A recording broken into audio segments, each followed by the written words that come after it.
அனைவருக்கும் வணக்கம். இன்னைக்கு ஹிந்து நியூஸ் பேப்பர்ல என்ன இம்பார்ட்டன்ட் நியூஸஸ் இருக்கு அப்படின்னு சொல்லி பார்ப்போம். ஸோ இன்னைக்கு பார்த்தீங்கன்னா, முக்கியமான நியூஸே நம்மளோட மாநில கல்விக் கொள்கை தான். சரியா? மாநில கல்விக் கொள்கை அப்படிங்கிறது வெளியாயிருக்கு.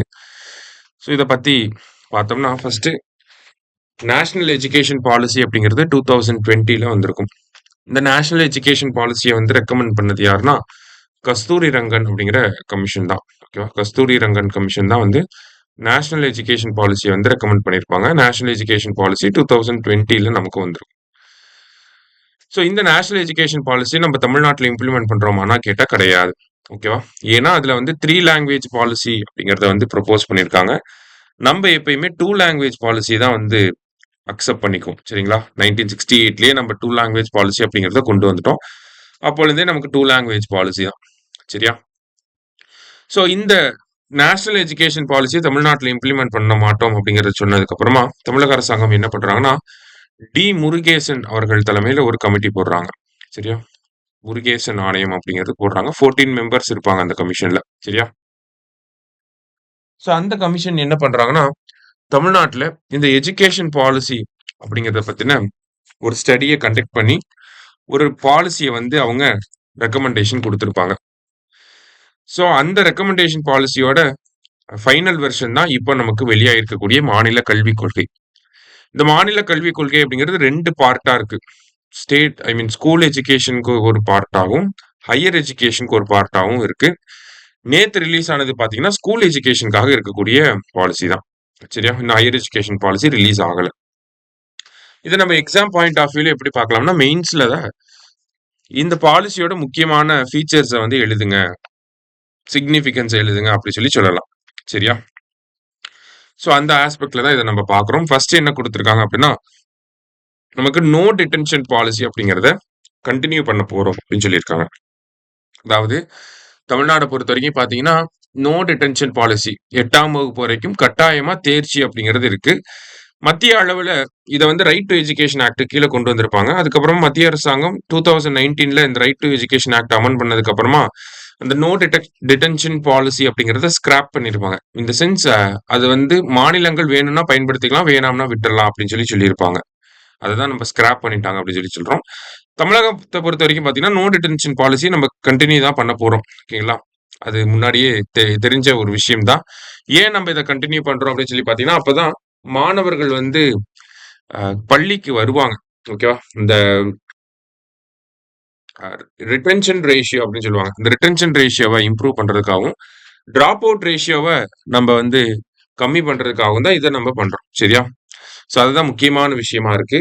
அடுத்ததா பார்த்தீங்க அப்படின்னா, நம்ப மாணவர்கள மதிப்பீடு செய்யக்கூடிய அந்த முறை, அசஸ்மென்ட் அப்படிங்கிறது. நமக்கெல்லாம் மார்க், ரேங்க்ன்னு போடுவாங்க. அப்புறம் கிரேட் அப்படிங்கிறதெல்லாம் வந்துருச்சு இல்லையா?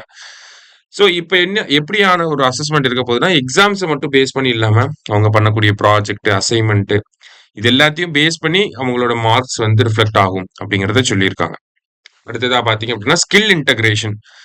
அதாவது ஃபியூச்சர் டெக்னாலஜிஸ் அப்படின்னு சொல்லுவோம். AI, coding, data literacy, financial AI coding இந்த இந்த மாதிரியான விஷயங்கள், புரோகிராமிங் அதெல்லாம் சொல்றாங்க. அதே மாரி மாணவர்களுக்கு data literacy and financial literacy அப்படிங்கிறதையுமே ஸ்கூல்லயே குடுக்கணும் அப்படின்னு சொல்றாங்க. சரியா? அதையும் இம்ப்ரூவ் பண்ணணும் அப்படிங்கிறத சொல்லியிருக்காங்க. அதே மாரி மாணவர்களுக்கு இந்த cyber safety, digital ethics, technology எப்படி ரெஸ்பான்சிபிளா யூஸ் பண்ணணும் இதெல்லாம் சொல்லி தர போறாங்க. இப்ப பொதுவா பார்த்தீங்கன்னா, ஆன்லைன் அபியூஸ்க்குலாம் வந்து ஸ்கூல் சில்ட்ரன்ஸ் ஈஸியா வல்னரபிள் ஆயிருவாங்க. அதே மாதிரி safe usage of technology, responsible usage of technology அப்படிங்கிறது இருக்காது அவங்க கிட்ட. சேஃப் இன்டர்நெட் பிராக்டிசஸ் அப்படிங்கிறது அவங்க கிட்ட இருக்காது. ஸோ அதெல்லாம் இம்ப்ரூவ் பண்றதுக்காக இத பண்றாங்க. சரியா? அடுத்ததா ஸ்டீம் அப்படின்றத குடுத்துருக்காங்க. முன்னாடிலாம் நம்ம ஸ்டெம் அப்படின்னு சொல்லி படிச்சிருப்போம். சயின்ஸ், டெக்னாலஜி, இன்ஜினியரிங், மேத்தமெட்டிக்ஸ் அப்படின்னு சொல்லி இந்த ஸ்டெம் எஜுகேஷன இப்ப ஸ்டீம் எஜுகேஷனா மாத்துறாங்க. அப்ப ஸ்டீம்னா என்னது? Science, technology, engineering, arts, mathematics. A for arts. சரியா? ஆர்ட்ஸ் எஜுகேஷனையும் ப்ரொபோஸ் பண்றாங்க, ப்ரொமோட் பண்றாங்க ஆக்சுவலி. சரியா? ஸோ அந்த ஒரு காம்போனன்ட்ட வந்து குடுத்துருக்காங்க. மத்தபடி பார்த்தீங்க அப்படின்னா, பிசிக்கல் எஜுகேஷன் அப்படிங்கிறத வந்து ரெகுலரா கண்டக்ட் பண்ணணும். 1ஆம் வகுப்புலருந்து 12ஆம் வகுப்பு வரைக்கும் பார்த்தீங்கன்னா, பிசிக்கல் எஜுகேஷன் வந்து கன்டின்யூ பண்ணணும் அப்படிங்கிறத சொல்லியிருக்காங்க. அதே மாதிரி ஒவ்வொரு ஒன்றிய அளவுல பார்த்தீங்கன்னா, ரீஜன் அளவுல பார்த்தீங்கன்னா, மாதிரி பள்ளிகள வந்து உருவாக்கணும். திறன்மிகு பள்ளிகள உருவாக்கணும். பசுமை பள்ளிகள உருவாக்கணும். உண்டு உறைவிட பள்ளிகள் அப்படின்னு சொல்லுவாங்க, ஹாஸ்டல் ஃபெசிலிட்டிஸோட. ஸோ அந்த மாதிரியான பள்ளிகளை உருவாக்கணுங்கிறது ஒரு ஒரு ப்ரொபோசலா இருக்கு.